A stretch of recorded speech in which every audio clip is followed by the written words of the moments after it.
Yeah, thanks very much for both presentations. I especially enjoyed that review of the cases as a non-lawyer, just to see it laid out that way and how we've evolved. I can't tell you how many people, knowing that I'm on this commission, have said to me, from my Catholic colleagues, bring up this problem of the Washington state law about compelling priests to, violate seal of confession. Yeah. We fought in California. I was an auxiliary bishop out there for 6 years. This came up in the legislature. We fought it. We stirred our people to resistance. They flooded Sacramento with complaints, and it never got out of committee. So, we breathed a sigh of relief. Now it comes up again.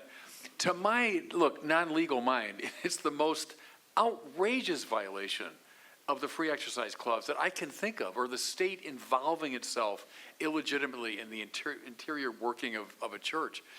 And I don't think anything will lead Catholics to more open opposition than if that stuff, starts spreading across the country. Please tell me, assure me, that this is not going to survive a judicial review. I can't imagine.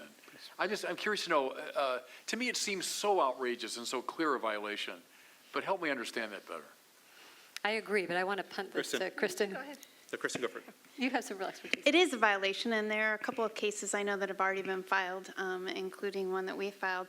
But I do also, it is a violation of free exercise, but this is common particularly in blue states where we see aggressive states like Washington try to limit religious freedom. And when we don't take those stands, when the Catholic Church doesn't stand up, when the evangelical church doesn't stand up in those moments because they're afraid of being labeled, for example, as being pro-child molester, what happens is bad law is created, and then that law transcends to all the other states that are willing to pass it. And the last thing I just would say on that, and punt the more legal analysis to Stephanie, is that the very first case that I litigated was a case involving the priest penitent statute in Washington State. I came from Washington State, practiced there for nearly 20 years.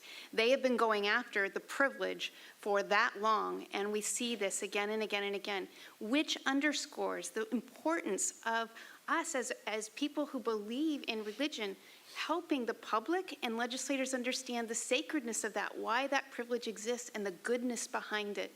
And that's something that I think this committee can really focus on, as well as an educational component of the value of religious freedom.